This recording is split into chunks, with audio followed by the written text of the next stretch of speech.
everyone, I am Neha and welcome back to my channel. I am here with a new topic, so let's begin.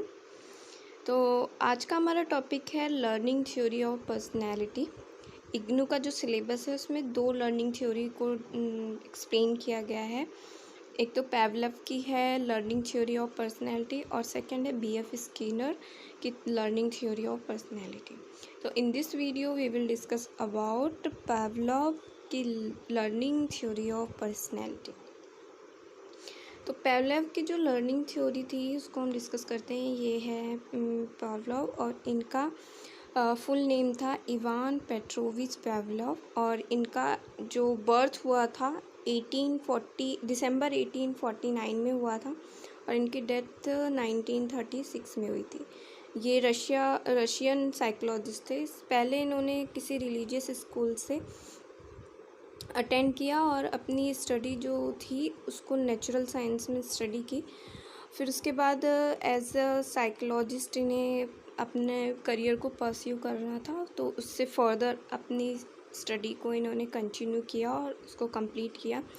इन 1904 में इन्होंने receive किया Nobel prize. ये question बहुत बार net में repeat हुआ है, मैंने देखा है, तो आप इसको ध्यान रखिएगा। अगर आप नेट का एग्ज़ाम दे रहे हैं तो नोबेल प्राइज़ इन्हें मिला था और किस वर्क पे मिला था, फिजियोलॉजी ऑफ डाइजेशन पे। कि ये भी याद रखिएगा कि किस वर्क पे इनको मिला था।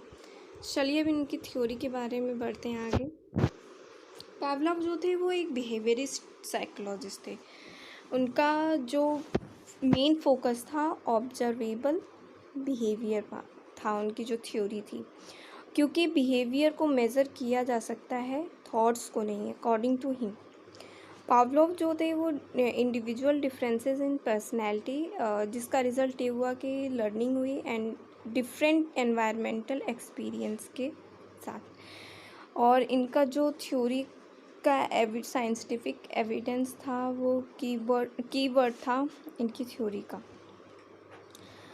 शुरू करने से पहले हम कंडीशनिंग को समझ लेते हैं कि कंडीशनिंग क्या होती है। अकॉर्डिंग टू पावलोव उनकी स्टडी में बताया गया कि जो कंडीशनिंग है वो ऑटोमेटिक एक बिहेवियर है that are caused by a stimulus from the environment, जो उसके एनवायरनमेंट से स्टिमुलस होती है, होने का रीज़न है ये।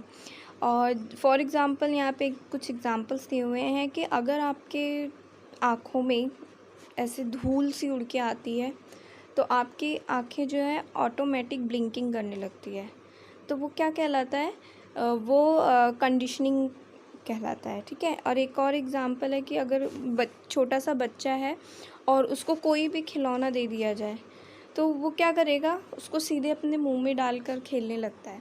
तो ये एक ऑटोमेटिक कंडीशन होती है जो बिहेवियर से, यहाँ पे लिखा है ना, this automatic behaviour can be manipulated, this is called conditioning. Okay.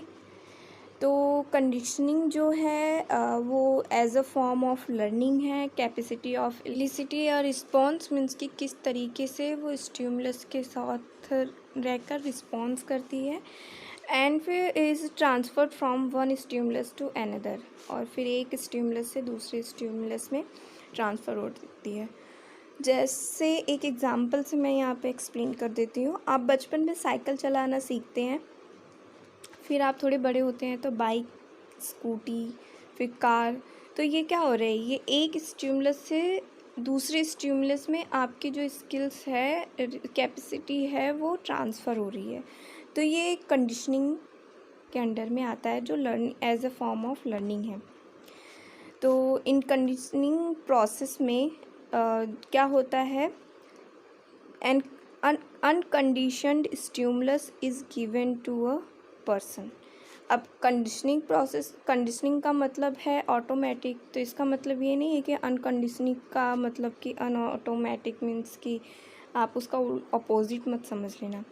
अनकंडीशनिंग stimulus का मतलब होता है चीज़ें आप अपनी सेंसेस के थ्रू फील कर रहे हैं, वो अनकंडीशनड स्टिमुलस के अंडर में आता है। जैसे कि अभी हम डिस्कस करेंगे, जो पावलोव ने एक्सपेरिमेंट किया था उसमें इसको फूड दिया जाता है। जो फूड की स्मेल है ना, वो अनकंडीशनड स्टिमुलस के अंडर में आता है। आपको अगर चोट लगती है तो पेन होता है, तो वो आपके क्या हुआ, स्किन में पेन हुआ, तो वो पेन जो होगा वो अनकंडीशनड स्टिमुलस के अंडर में आता है।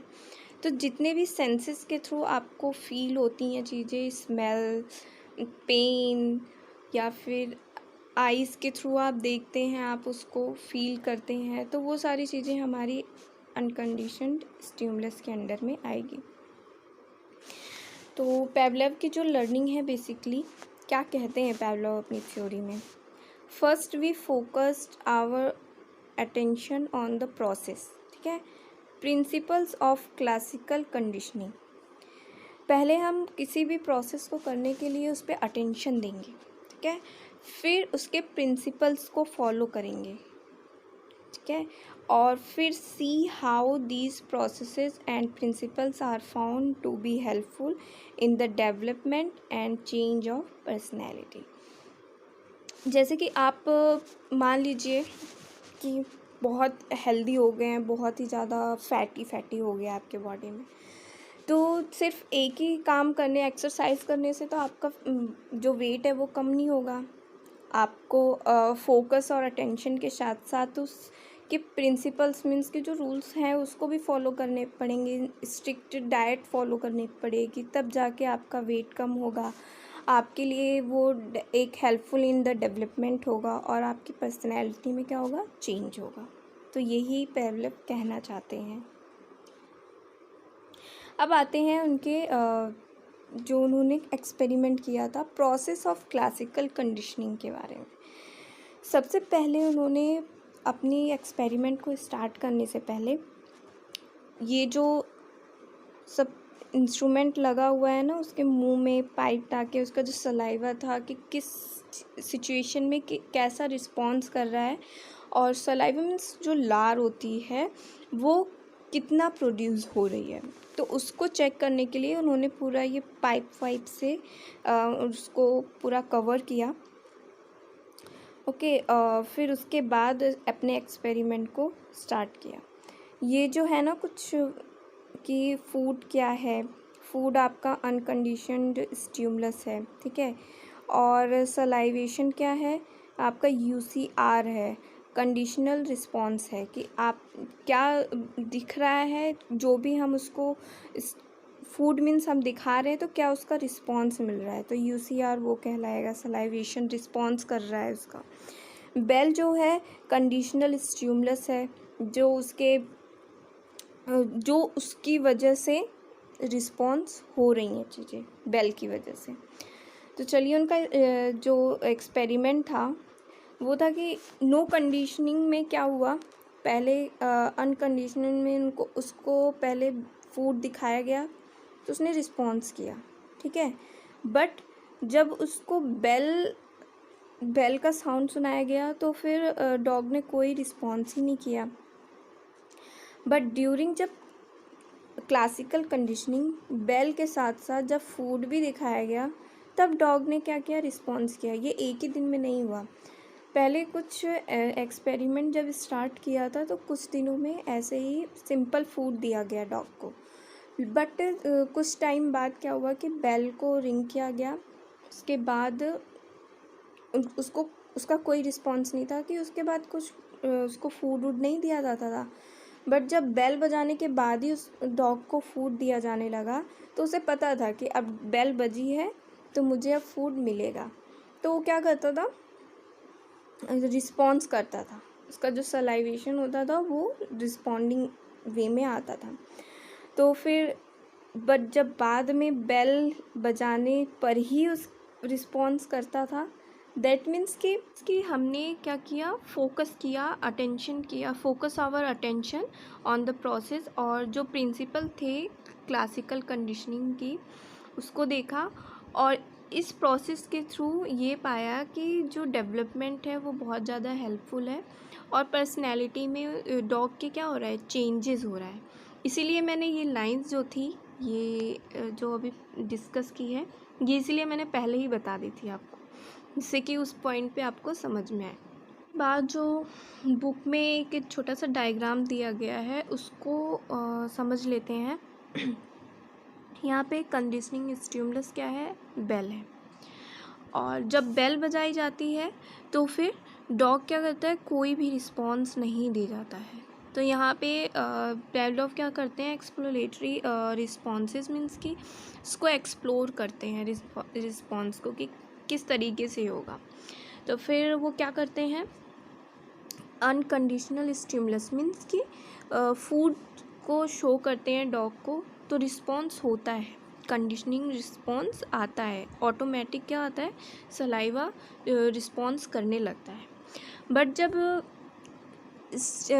जो कंडीशनिंग स्टिमुलस है मीन्स की बेल, और अनकंडीशनल स्टिमुलस है मीन्स की फूड, इन दोनों को बेल के बाद जब फूड शो होता है तो क्या करता है, डॉग रिस्पॉन्ड करने लगता है, उसका सलाइवा रिस्पॉन्स क्या करता है, रिस्पॉन्ड करने लगता है, कंडीशनिंग रिस्पॉन्स शो होने लगता है।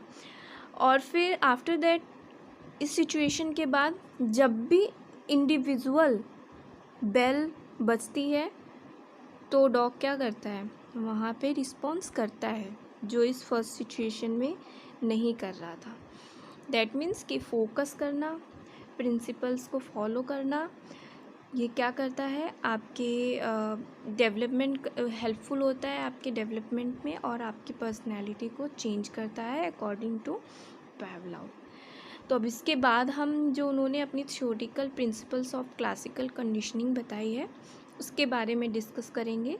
तब तक आई होप ये टॉपिक जितना मैंने अभी डिस्कस किया है, हमने डिस्कस किया है, ये आपको समझ में आ गया होगा। तो तब तक नेक्स्ट वीडियो में मिलते हैं इसी टॉपिक को कंटिन्यू करते हुए। मेरी वीडियोस को देखते रहिए, घर पे रहिए, सुरक्षित रहिए। Thanks for watching.